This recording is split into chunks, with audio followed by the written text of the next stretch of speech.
Imagine you are standing at the front of the door, then you bring up a spray and ask your student to raise up their hand once they smell the scents of the spray. What do you think you will observe?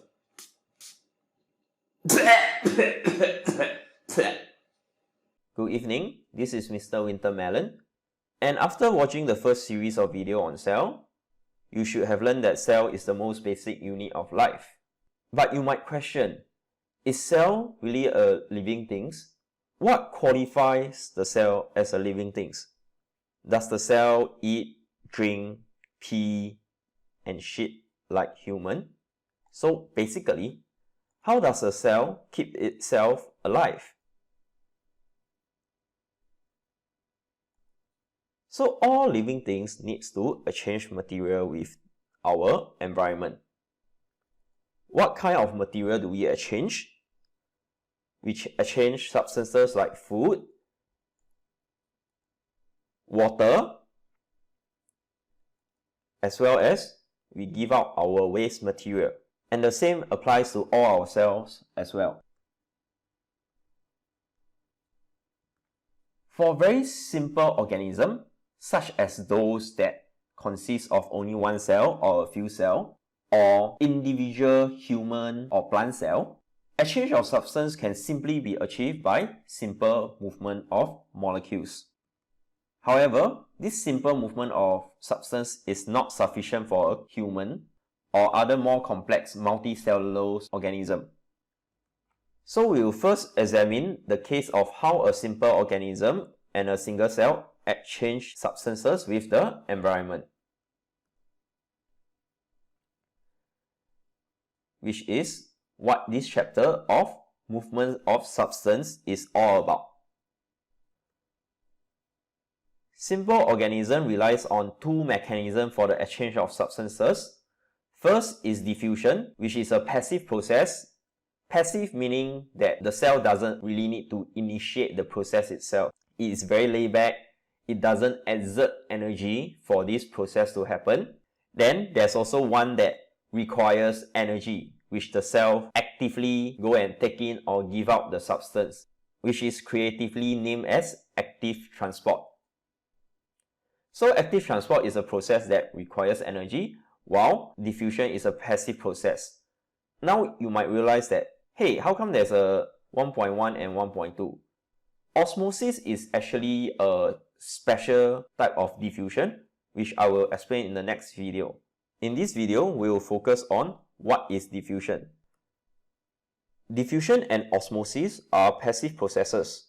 To understand what is a passive process, we must first understand how a molecules move, as well as what is a concentration gradient. So let me bring you over to this simulation.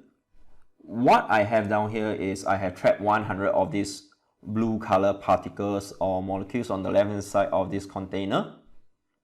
What I want you to do is to pick one of these molecules and track its movement. See whether you can describe its motion. For those of you who has watched the previous video on solution, you might find this movement to be rather familiar. So how is the molecules moving? Is it in a predictable manner, or is it rather random? You might find it almost impossible or just impossible to predict where the molecules is going to move next. Why? Because one moment is being bombarded by one or two of its friends, then the other, it is hitting itself against the wall and deflecting to God knows where. So how we describe this type of movement is we say that the molecules is moving in constant random motion. A constant random motion. And this type of movement is applicable to all gas particles as well as particles in a solution. So you might ask, why does the particles want to start moving to begin with? because they actually have kinetic energy which is contributed by their temperature. So observe carefully what happened when I increase the temperature. So as I increase the temperature, the particle actually start moving faster and faster. If I decrease the temperature, the particles will actually slow down because they will have lesser kinetic energy. So as I have said from the start, the left-hand side is full of these blue color molecules. That means the concentration of the molecules on the left-hand side is very high, while the concentration on the right-hand side is very low or non-existent. Observe carefully what will happen when I remove the divider. So you can see that the blue color molecules will start to migrate from the left hand side, a region of higher concentration, to the right hand side, a region of lower concentration. And this movement of molecules from the left hand side to the right hand side, or from a region of higher concentration to a region of lower concentration, is known as diffusion. So molecules will diffuse from a region of higher concentration to a region of lower concentration. Now let me reset the whole thing and add in another particle. I will make it bigger a bit, and let me just reduce the mass a bit. Now I have two different molecules. On the left hand side, the blue color molecules, the concentration is higher. Then on the right hand side, the red color molecules, the concentration is higher. Observe carefully again what will happen when I remove the divider.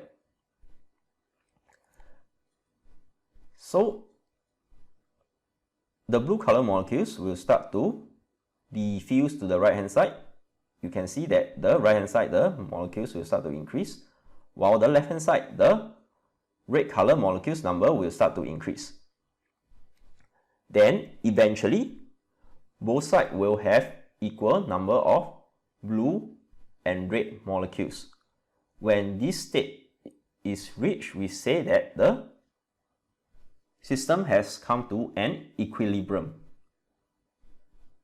However, just take note, even at equilibrium, there's still movement of molecules, just that the net movement is actually zero. But in this case, it's a bit difficult to say that the net movement is zero, because this is actually one whole system. For a better simulation, I will bring you over to a simulation where there is cell membrane.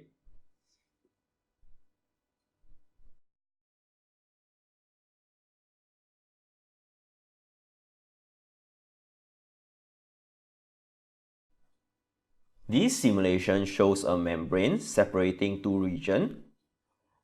The region on top have a higher concentration of this green particle, while the region at the bottom have a lower concentration of this green particle.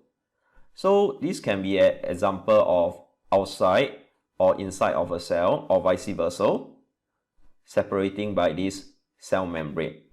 Right now, the particles are trapped on either of the side and not moving or diffusing across. Why is this the case? Because as I have explained in the previous chapter, cell membrane actually contains this gated channel which allow particles to pass through. Right now, the gated channel are closed, which is why the molecules doesn't move across.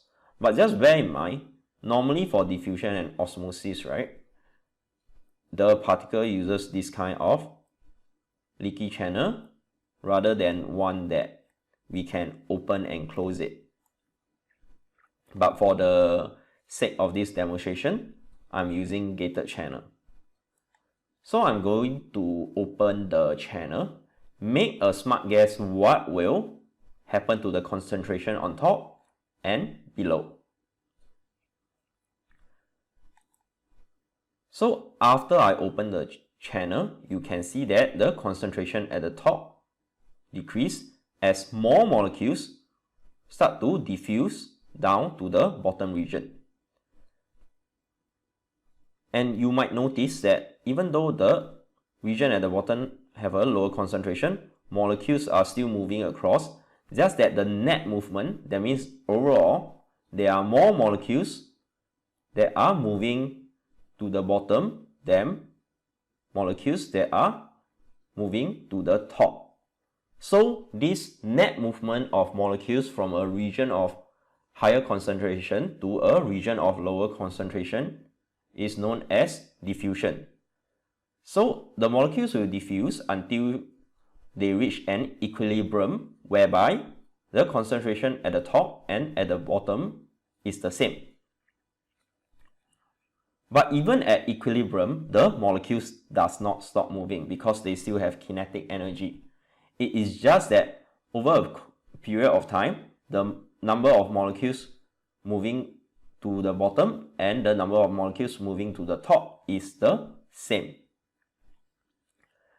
Now, since I am on this simulation, maybe I can show you the selective nature of the cell membrane. So I will add in some of this blue particle or blue molecules. You can see that the concentration of the blue particles is high at the bottom because I only added them to the bottom, but they are not diffusing to the top. Why? Because it doesn't have the specific channel requires for them to move across.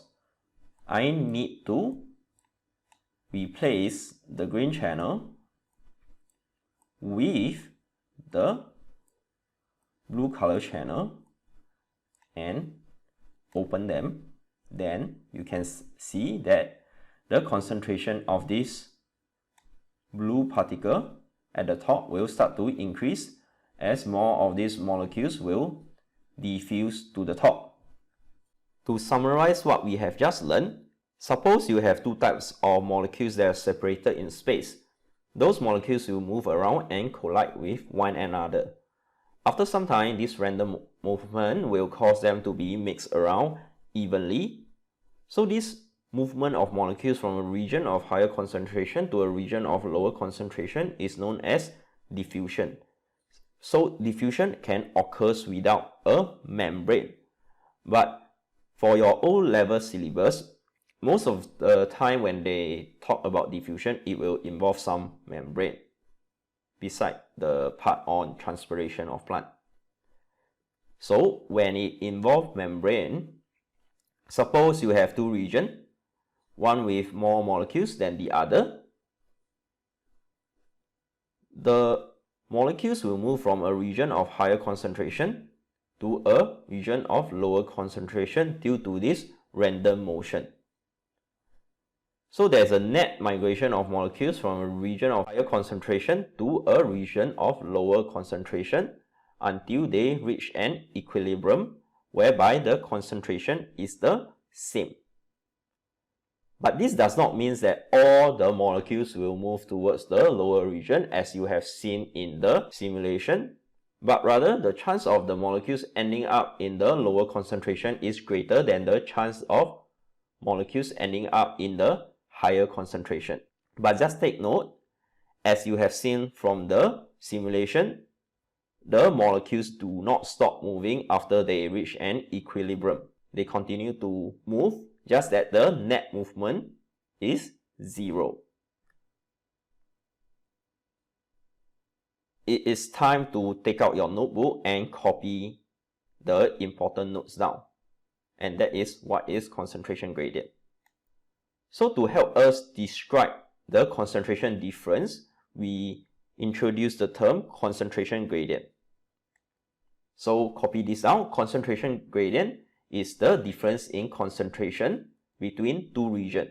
The term gradient refers to how steep a slope is. So if I have very high concentration and very low concentration, I have a steep concentration gradient. if I have just high concentration and low concentration, the gradient is gentle. And finally, to copy down the most important part of this video, it is the definition of diffusion. So, copy this down.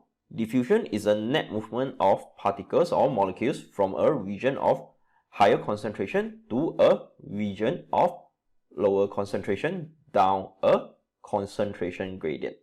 Lastly, let us go back to the question at the beginning of this video. What will happen when I spray the bottle of deodorant? What you should observe is students that are closest to the deodorant will start raising their hand until the students that are sitting furthest away. The initial sense of the deodorant will be very intense, then it will start to mellow out because the sense molecules will diffuse evenly. So this is diffusion. Diffusion can occur with membrane or without membrane. And in the next video, we will learn a special form of diffusion known as osmosis.